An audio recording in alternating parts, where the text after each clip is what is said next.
Hi, I'm Alan Arnold. Welcome to the Ransomed Heart podcast. Earlier this April, we had one of the most beautiful events that we get to do all year long.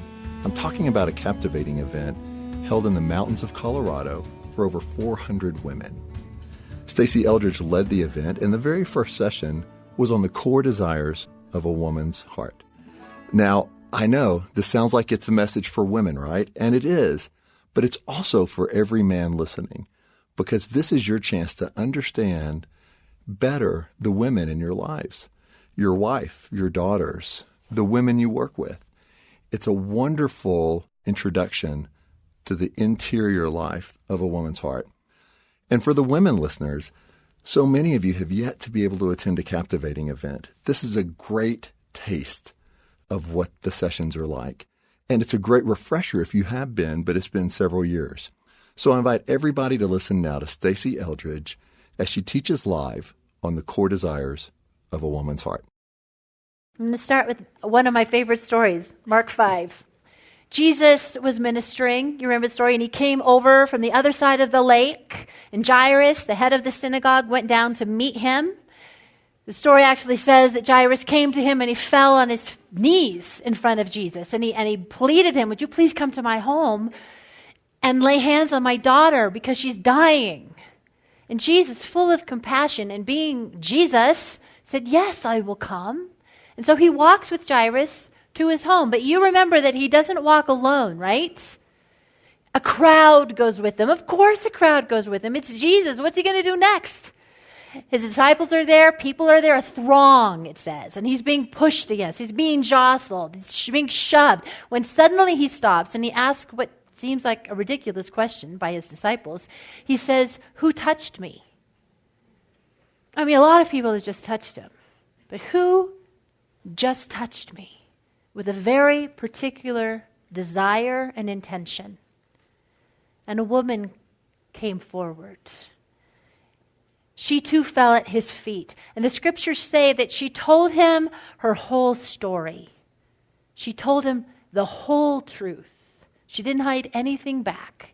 She'd been bleeding for 12 years. She had seen every doctor, done every treatment, spent every dime, and she was getting worse. And she knew, she believed in her heart that if she could just press through this crowd, if she could just even touch the hem of his garments, then she would be healed. And so, against the law, and against all rules of propriety and etiquette and religion, against all odds, she does. And she does touch him, and she is instantly healed. And what is Jesus' response? Was he irritated by her presumption? No. He is pleased with her. He calls her daughter. He says, "Your faith has healed you." Her faith in what exactly? Isn't it her faith that Jesus has the capacity to heal her? That if she goes to Jesus with everything she is as a woman, with everything she's not as a woman, with everything she's tried, everything she's failed, everything she's suffered, he will not withhold healing from her. It's true, and she knows it. And he calls her blessed. This story is one of the treasures of Christianity, because it's a story for us. The Bible says that Jesus never changes. He's the same yesterday, today, and forever. He still has the power to heal. He still has the desire. He still has the power to come to us in our place of deepest need and restore us. It is, in fact, what he came to do. It's what he loves to do, to heal us, to touch us in our place of deepest need, which means to heal our hearts, to heal our femininity, our feminine hearts. It all starts there. Your heart is the center of it all. Proverbs 4:23 says, "Above all else, guard your heart, for from it flows the well springs of life within you." Above all else, guard your heart. Doesn't that sound a little crazy? Above all else, really? most of us watch over the number on the scale much more closely than we do our hearts. And to tell you the truth, that is a very dangerous thing to do. Because in the sorrows of life, in the very pace of life, we lose hearts. And a life without heart is not a life worth living. Your heart matters. Your life matters. So above all else, guard your heart. And guard not like a watchdog. I'm going to keep my eye on you. You better not step out of line. Bad heart. No, not like that. New heart, a glorious heart. He's put a new heart in us. Guard as in nurture, protect, shield. So what is the heart? If that is the core to who we are, and that is what Jesus came to restore, then we got to get a little better handle on what is this slippery thing that we're talking about. Because our heart is the core to who we really are. It's the place where you're the truest you. The core to your convictions is there. It's the fountainhead of your faith, your hope, and of course your love. It's the place where Jesus resides. Your heart. And to help you understand it, we can ask a simple question. Well, what does it want? Well, what do you want? If you were going to press through the crowds and get to Jesus, why? What do you want? What makes you come alive? What kinds of things do you enjoy? And so I would actually like to know, what are some of your favorite movies? Really, just call them out. What's some of your favorite movies? The Notebook, Pride and Prejudice, Princess Bride, Last of the Mohicans, Lord of the Rings. Yes. Oh, My Fair Lady. Oh, that's a good one. Okay, there's a realm here, isn't there? Yeah. Last of the Mohicans to Anne of Green Gables. We like them all. And these movies are actually a clue into the feminine heart. They really are, because they're clues to the secret of the feminine heart that God placed in us when He created Eve. Tonight I'm going to talk about the core desires of a woman's heart. And these are clues, these movies, these things that we love. And it's important to name them. I am going to talk about core desires, but just as there is a myriad of expressions of femininity in this room, there is a myriad of expressions of these core desires, the way they manifest in our life. So I am not a cookie cutter person. This is the one way, and you have to have this. So I'm going to talk about these core desires and see which one evokes longing. Maybe they all do. I do know that this is the place where your deepest wounding has occurred in your life. So I'm going to be poking around here. It may make you mad. That's okay. Shows you're alive. So the core desires of a woman's heart. These are the very place that God is inviting us to take the risk to awaken to. So I'm going to show a clip right now from one of your favorite movies, Pride and Prejudice. Let's see what this stirs.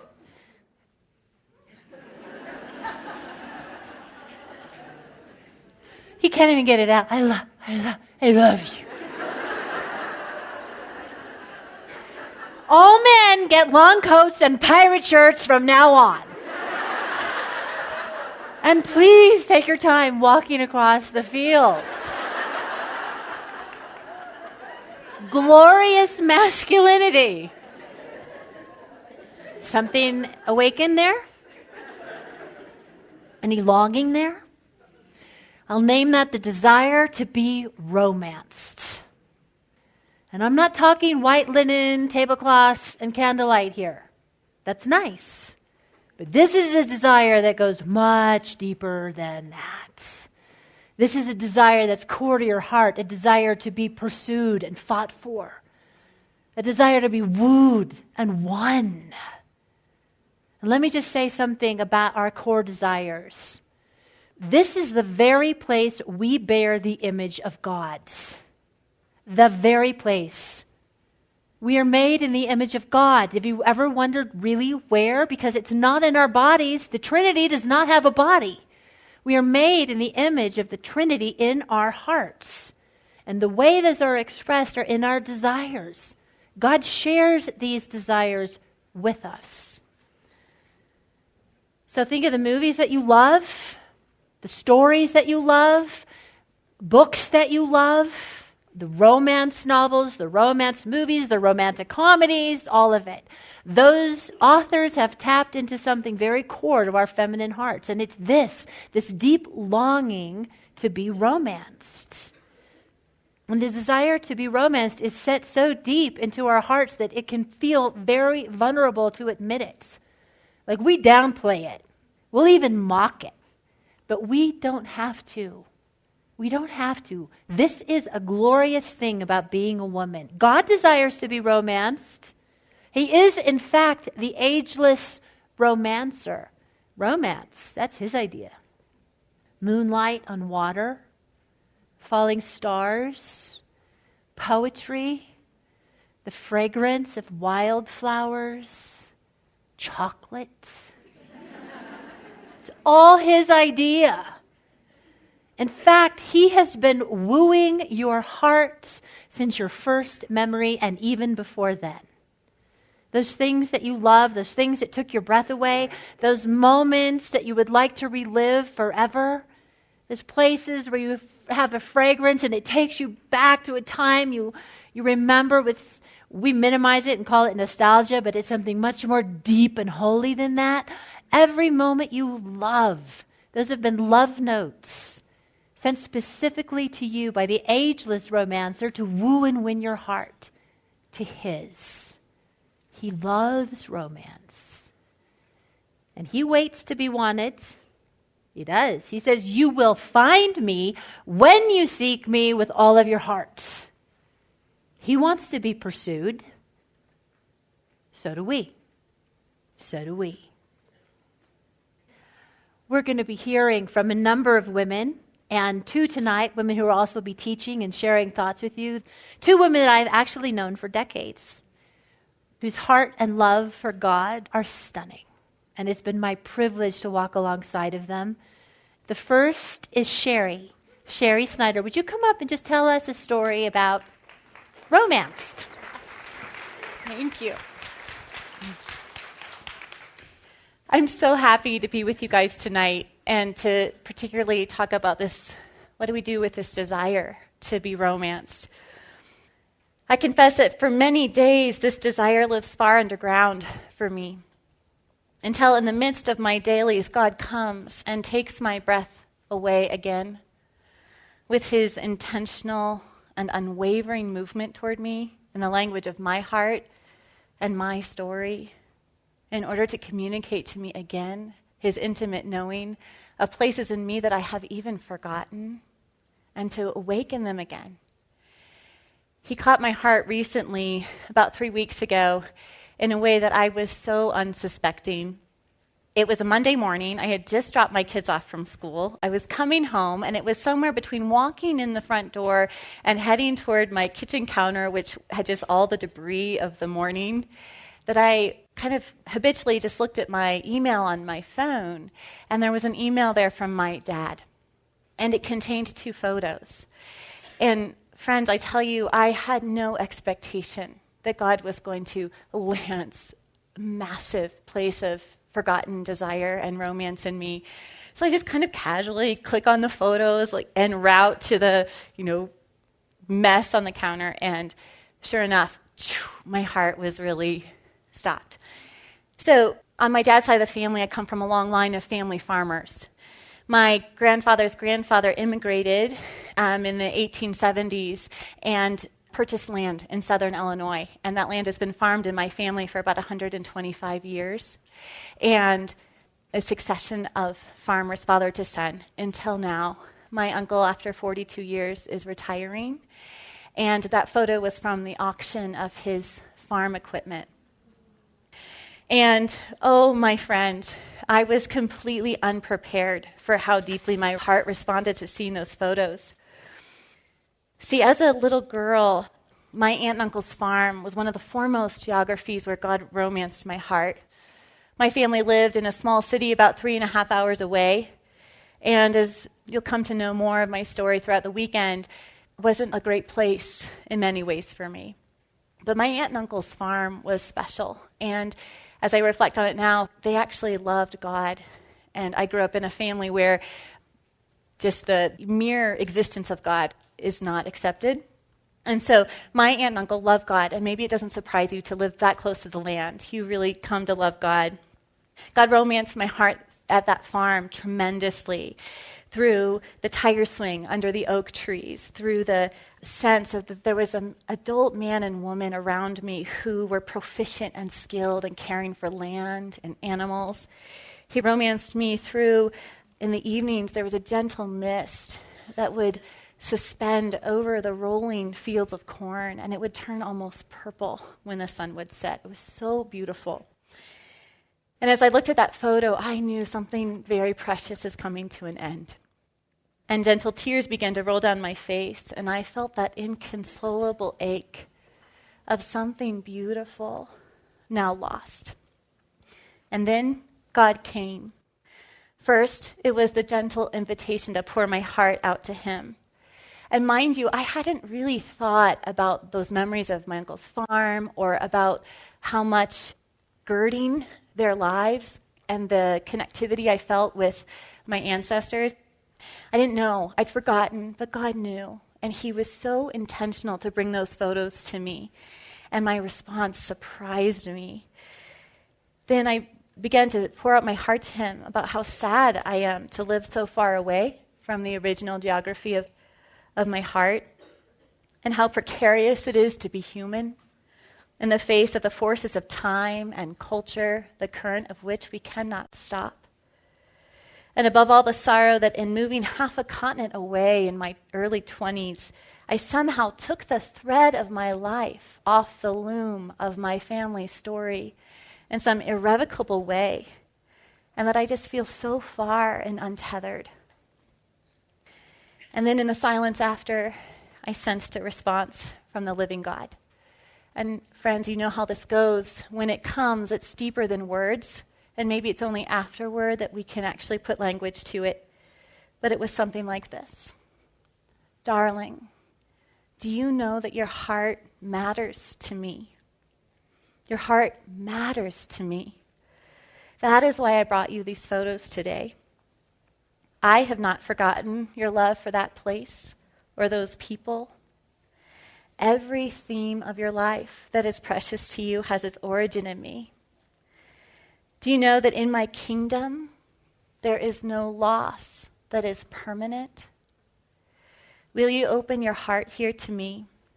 Will you let me lead you in the art of reweaving and experience together how we thread every geography, every relationship and storyline that you feel is lost back into the tapestry of your life in ways you could never imagine? I am coming for you, Sherry. And that is why I brought that photo. And right now, you and I are reweaving together. Will you trust me with the places in your story where loss feels permanent? And will you give me access to your heart? On this April evening, the fact that we are seated here tonight is evidence of God's wooing and pursuit of your heart. And our prayer is that this weekend you would feel him speak to you in the intimate language of your heart according to your story. I am so honored to be with you. Thank you.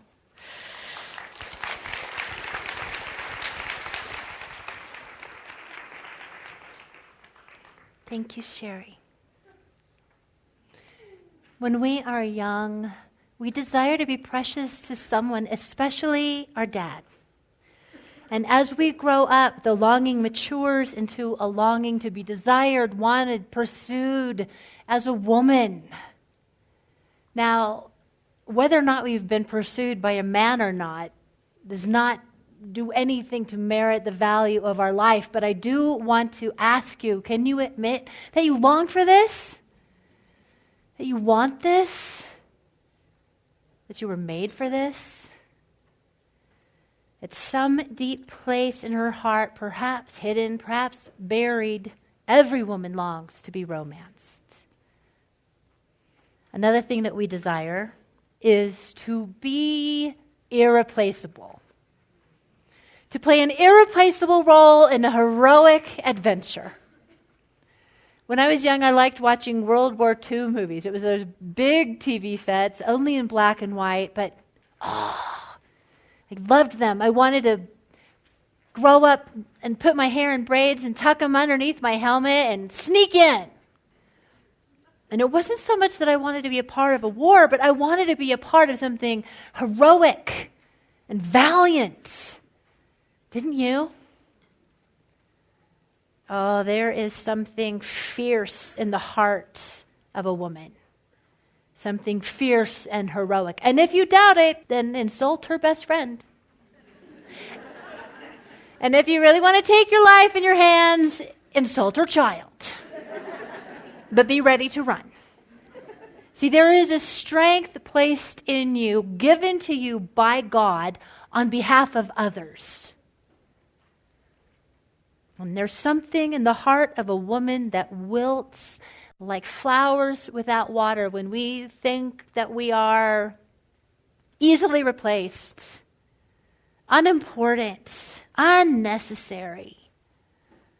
A friend of my husband's told him that in her marriage she felt like a household appliance. That's not irreplaceable. I know what she meant, though. There were certainly dark days for me where I have felt that. I talk about my 30s being the wiping decade. I was always wiping something, Floors, countertops, noses, tears, bottoms. Not with the same rag, but wiping. And it can sound like, oh, well, that was the 30s. That all ended, Sure, the wiping ended, but the battle did not end. And whether you work full-time outside of the home or full-time within the home, whatever station you are in life, whether you're single, married, divorced, or widowed, so much of our life as women is hidden from the world, isn't it? It's not seen. And the things that we do to keep this world going, man, you get an award for doing your 100,000th load of laundry. You just don't. And people in your home probably expect to eat, like every day.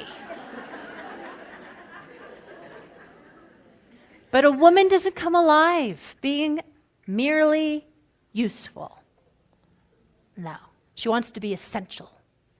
She wants to be irreplaceable. She wants to make an impact for good. I'm going to say it again. A woman doesn't come alive being merely useful. To live a life solely of duty and obligation will not fuel your heart.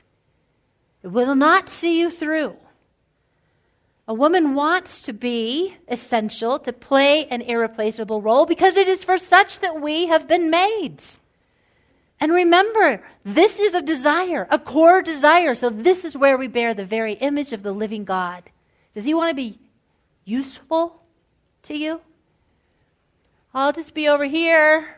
You just call me when you need me. I'm easily replaced. I'm not essential. No. He wants to partner with you in every act of your life, in every moment. He wants to be irreplaceable to you. It's a glorious, glorious desire. And another woman we get to hear from tonight, and who will also be teaching and sharing thoughts. Lisa, come, talk to us.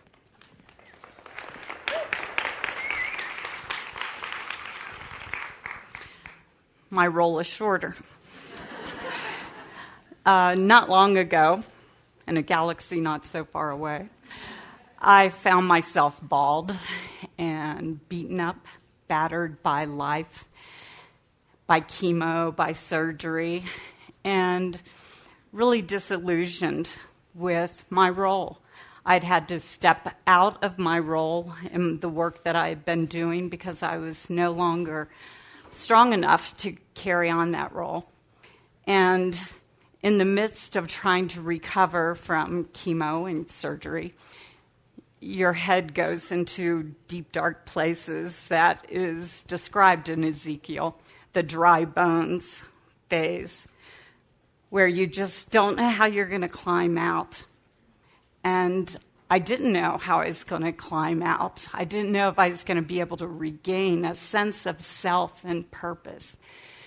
And my kids were a little older. They still needed me. They were still at home, but they were perfectly capable of getting their lunch and getting themselves to school. And I didn't know what to do. I was lost. Lost and bald is not pretty in a woman. And so I prayed and asked God to show up for me. I can't do this. I don't know what to do. And in the midst of that season, when my hair is about 2 inches long, some friends who own a preschool offered me a job at their preschool. And I thought, ooh, no way. That is not an answer to my prayer. So I didn't like my own kids when they were that age. I am definitely not going to like somebody else's kids at that age. But it seemed like the only recourse that I had. So I joined this team at this preschool. Part of their routine daily is that we welcome the preschoolers as they come through the door with hugs and eye contact. And it was pretty fabulous. Those little faces and their hugs and their breath, they were glory to me. And I had not realized how shut down I had become. And so God sets me in the midst of children, which he calls us to be like. And I get to see it lived out in my life every day, become like little children. And they are so funny. They are totally unfiltered. So, Mrs. Beck, I wet my pants. I was like, oh. And some of the things, the secrets they divulge and trust you with are glory. It's precious and it's dear and it's life-giving. I went there to serve, and they pulled me back. They hugged me back to life. And during that experience, because God works like that, it's not just for one person, but it's for all. He gave me the ear of the parents. Because I loved their children, I actually did learn to love other people's children. And I did. But because I would love them, I had the parents' ear. They trusted me. They invited me into their world, me into their lives of women that I would never meet in another circumstance. And I got to meet and rub shoulders with these women. And I saw that it wasn't just a job at a preschool. It was an invitation into lives, into living with people. And it did and has been an irreplaceable role. Yes, ma'am. Thank you, Lisa. Yes, I love painting these pictures so that you can see, because we can think an irreplaceable role is standing on this stage talking with women. No, it is. But if this is all I did 2 times a year, that would just not be enough for me. You have an irreplaceable role, and may you have the eyes to see it. Yeah. I'm going to show you one more scene tonight. And this is a beautiful picture of another woman playing her irreplaceable role. And it's from The Lord of the Rings, The Fellowship of the Ring. This is the first of the series when Frodo has been entrusted with the ring, the one ring to rule them all. And he is set out from the Shire with his little band of valiant hobbits, led by the mysterious, and may I say handsome, Strider into the wilderness. But they've run into trouble. They've run into the Black Riders. They've had a battle. And Frodo has taken a serious wound. Poison is going to his heart, and he's dying. They're in danger. They're at risk. They need to get him to safety, and they can't. And then a woman arrives. Arwen is the fastest rider.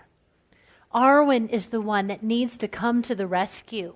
She's the one that's entrusted not just with Frodo, but with the future of all of Middle-earth. She's trusted, she's valiant, she's strong, and she's merciful. There's nothing harsh or abrasive about her. She's tender, she's vulnerable, she's fierce. She plays her irreplaceable role well. Think again about the movies that you thought of, that you love. Got them in your head? In those films, who do you want to be? Her. Yeah. You want to be the woman that is romanced, that is irreplaceable. And the third thing that as women that we want is a beauty all our own to unveil. Beauty. Beauty. Look at the games that little girls play, right? They love to play dress up. Give an old box of clothes to little girls and they've got hours. Grandma's nightie is a ball gown. Mom's old pumps are glass slippers. Dime store beads are priceless jewels. And they love to get dressed up, many anyway, and come and then show you themselves. Look. Remember twirl skirts? A lot of girls, usually around age 3, they go through a phase where they will not wear it if it does not twirl. And if it sparkles, then so much the better. I went to pick up a friend going off to a Christmas thing. She's about 85 years old. She came down the stairs wearing a evergreen corduroy jumper with a turtleneck that had little candy canes on it. And she was lit up. I said, "You look beautiful." And she did this. These desires that God has placed in our heart, they are ageless. He has set eternity in our hearts. The desire to bear a beauty all our own, that's set there as well. Little girls want to be seen and enjoyed. Every little girl comes into this world asking a question. You asked it. I asked it. And it goes something like, do you see me?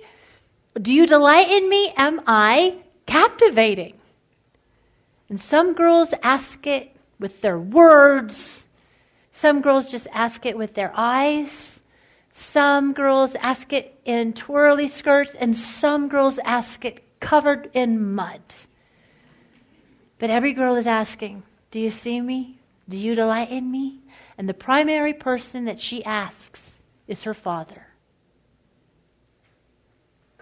Every woman wants to be seen and enjoyed. Every little girl does. She wants to feel special. One of the most beautiful women I had met up to that point was at a marriage retreat. Her name was June. And I was drawn to her like a moth to a flame.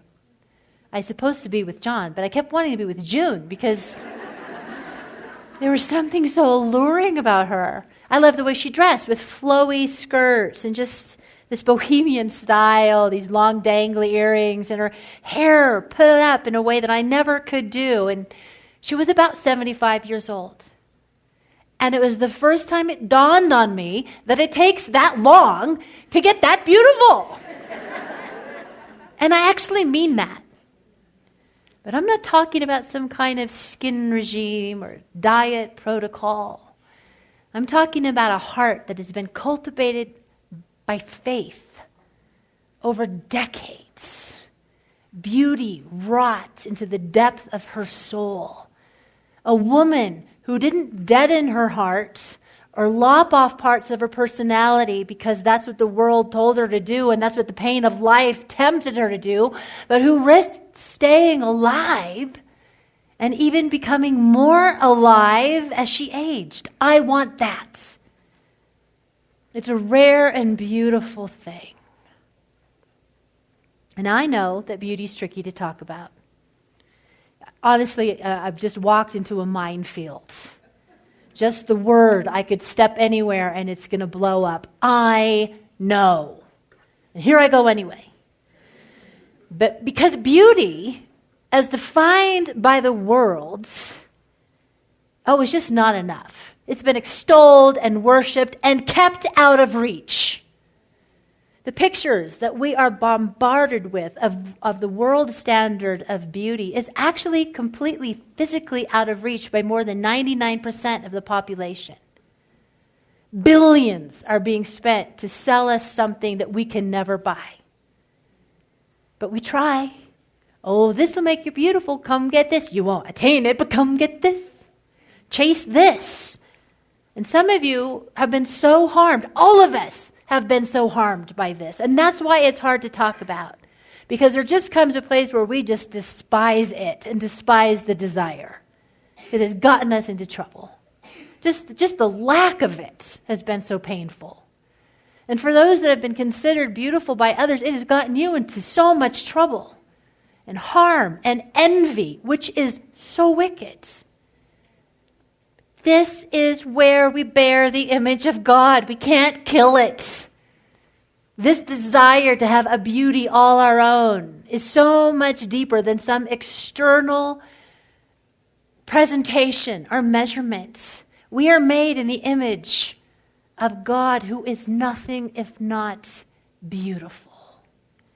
David says, one thing have I desired, to gaze upon your beauty. To gaze upon his beauty. I know your beauty has been attacked, assaulted. Mine has been. But this desire, this is the core desire. This is the mothership, this desire. Because if you don't believe you possess any true beauty, then why would anybody pursue you? Why would anybody want you? If you don't believe that you have anything that's beautiful to offer someone, then how can you possibly play an irreplaceable role?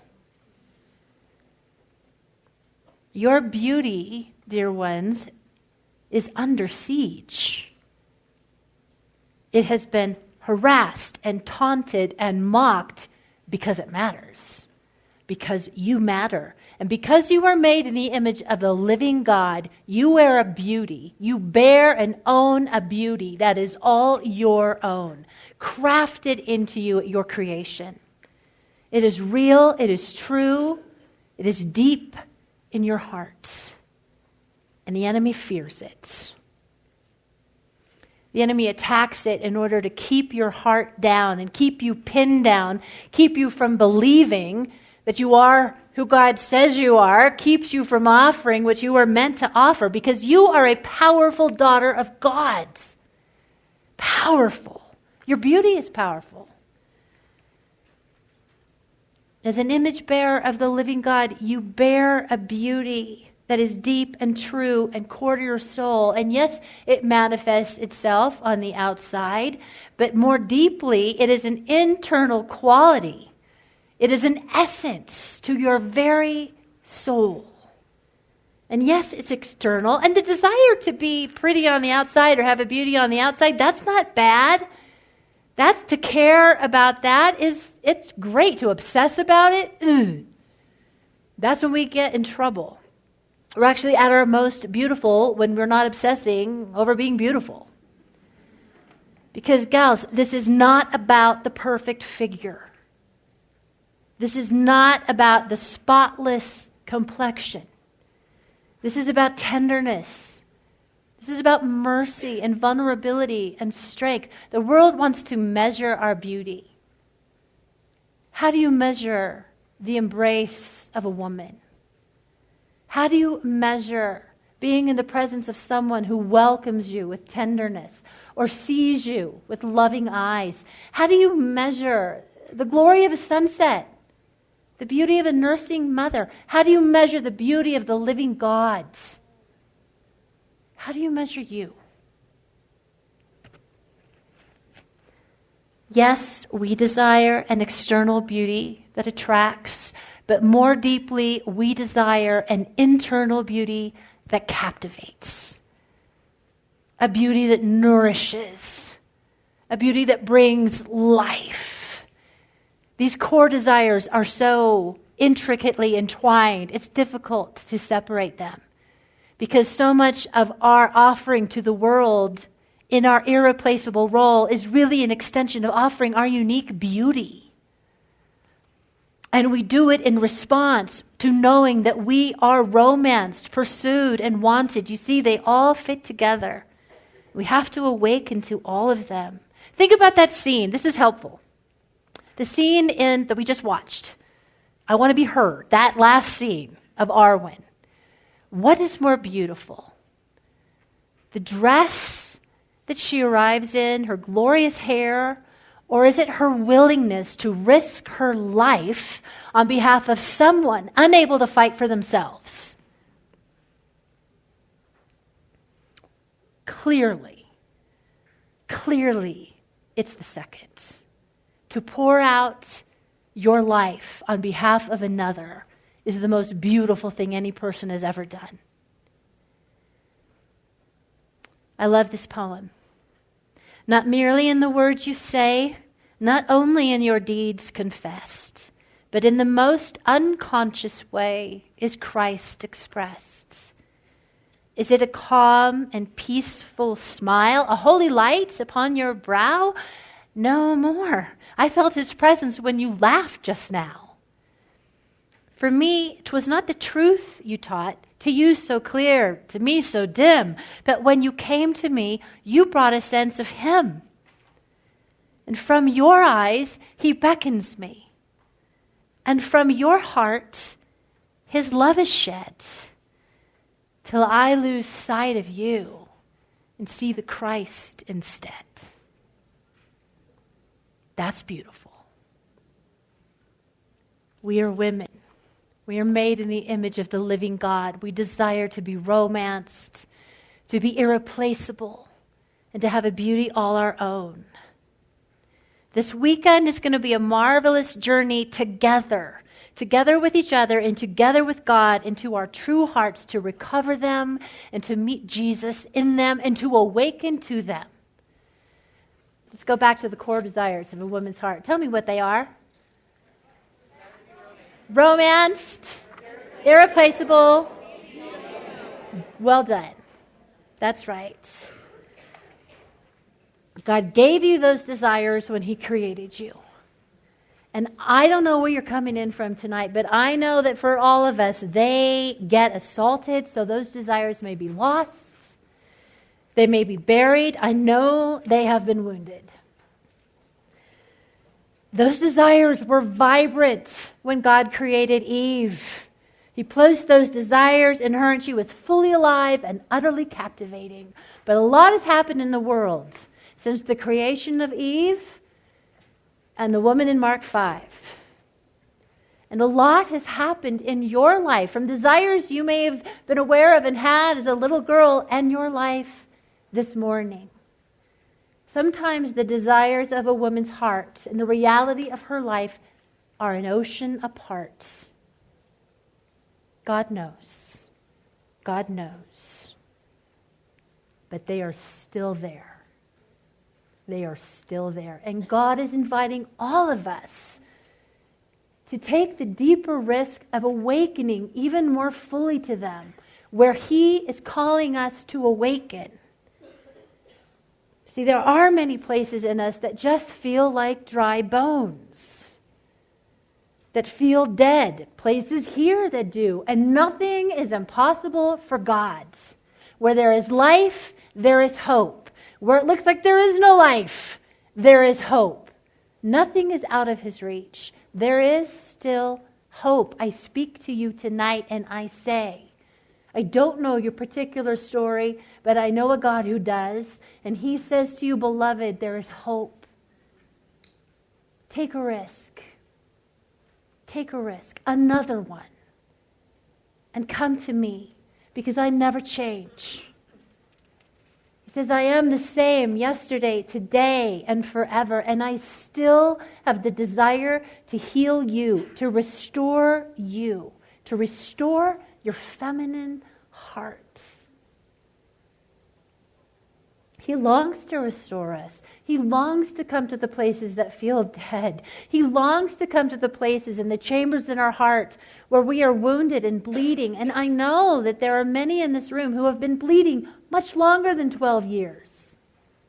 God knows. He knows. Perhaps God has pricked something in your heart tonight. Maybe he has awakened something or brought to mind a memory, some longing. I'm hoping he has awakened something. Maybe he's even made you mad. Why did you come this weekend? What do you want?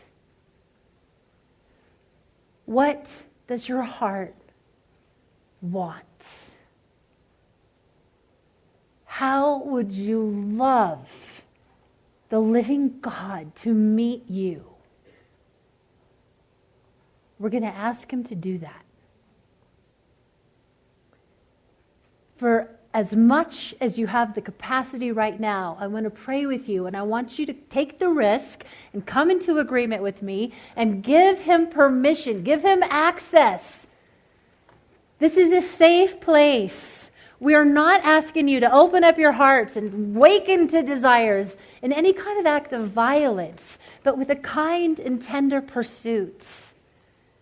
Like a little ember to blow on it, to fan the flames of who you are and who you are created to be, so that you can know God in the depth of your being. Love him with your heart and live from it. He has come for you. He is coming now. Let's pray.